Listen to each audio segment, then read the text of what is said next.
لیکن وہ یہاں پر آ کے کیوں سست روی کا شکار ہو جاتا ہے. وہ سامنے چیڑ ہے, وہ ادھر سامنے پڑی ہوئی ہے, وہ سامنے 2-3 درخت ہیں, 15 سے 20 درخت یہاں پہ چیڑ کے گرے ہیں. تو جو مقامی لوگ اس کو اٹھا رہے ہیں, یہ دیکھ لیں اس سائڈ پہ یہ آپ کو 2 طرفہ مناظر نظر آ رہے ہیں. جس جنگل کی وجہ سے محکمہ جنگلات کے لوگوں کے گھر کے چولہے جل رہے ہیں, ان کے بچوں کی السلام علیکم جی, میں عثمان رزاق آپ کو اس وقت جنڈی چوترا سے آگے ملوانہ کے جنگل کے مناظر دکھا رہا ہوں, جو اپنی تباہی و بربادی کا منظر پیش کر رہا ہے. دوستو, جنگل میں صرف قیمتی درخت ہی نہیں ہوتے جب جنگل کی تباہی ہوتی ہے, بلکہ جنگل کے ساتھ جنگلی حیات کا رشتہ ہوتا ہے, جن کے گھر ہوتے ہیں, بچے ہوتے ہیں, انڈے دینے والے جو پرندے ہوتے ہیں وہ بھی جل کر راکھ ہو جاتے ہیں. ہم مسلمان مسالیں تو باتیں تو بہت کرتے ہیں, لیکن عملی طور پہ ہم اگر اپنے آپ کو دیکھیں اور اپنے معاشرے کو دیکھیں, ہم اپنا کیا رول ادا کر رہے ہیں, تو وہ بالکل زیرو ہوتا ہے. تو مجھے آج دن تک سمجھ نہیں آئی کہ ہمیشہ ہر سیزن میں جنگل جل کر راکھ ہو جاتے ہیں, لیکن آج دن تک کوئی بھی ایسا انسان جس نے جنگل کو تباہ کیا ہوتا ہے ایک ماچس کی تیلی کے ساتھ, آج دن تک کیوں نہیں پکڑا گیا, کیا وجہ ہے, مجھے آج دن تک سمجھ نہیں آئی.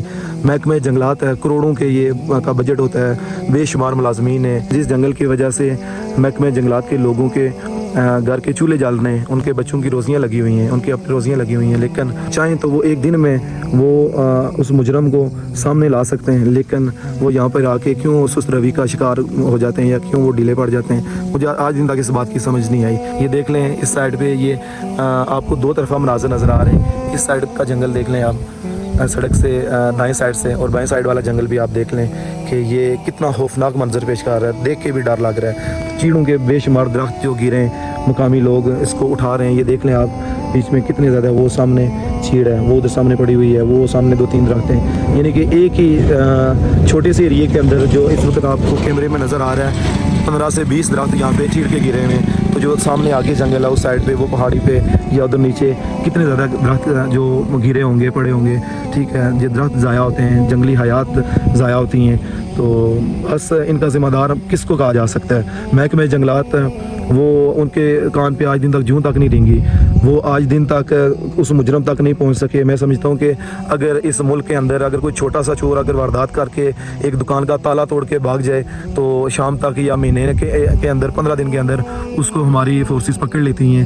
لیکن جو اتنا بڑا جنگل جلا کر راکھ کر دیتے ہیں لوگ, آج دن تک میری عمر 30 سال ہو چکی ہے, میں نے کسی بھی ایک ایسے انسان کو نہیں دیکھا کہ ہماری فورسز نے, ہمارے اداروں نے اس کو پکڑا اور اس کو ایک مثال بنایا ہو کہ یہ دیکھیں یہ بندہ ہے وہ جس نے یہ آگ لگائی ہے جنگل میں, اس کو تباہ کیا ہے اور اس کو کیفر کردار تک پہنچایا, اس کو سزا دی ہو اور اس کو ایک مثال بنایا ہو باقی لوگوں کے لیے. تو بس اسی کے ساتھ میں اجازت چاہتا ہوں, دکھی دل کے ساتھ. گلا بھی خراب ہے, بہت سارا اگر باتیں کروں تو کر سکتا ہوں, لیکن بس سچی بات ہے کہ جب اس طرح کے مناظر دیکھتے ہیں, جلے ہوئے جنگل کو دیکھتا ہوں, تو اپنا دل سچی بات ہے جلتا ہے. ہمیشہ ویڈیوز بھی بناتے ہیں, تصاویر بھی بناتے ہیں, لیکن آج دن تک ان ویڈیوز کا, ان تصویروں کا کوئی فائدہ نہیں ہوا. کیوں؟ تصویر بنانے کا اور یا ویڈیو بنانے کا مقصد صرف اور صرف یہی ہوتا ہے کہ ہم یہ چیز شیئر کریں, آگے سینئرز تک یہ چیزیں پہنچیں, اداروں تک یہ چیزیں پہنچیں, اور وہ اس کی روک تھام کے لیے کوئی عملی اقدام اٹھائیں. لیکن ہمیشہ کی طرح رزلٹ جو ہوتا ہے وہ زیرو ہوتا ہے. اجازت دیجیے, اللہ حافظ.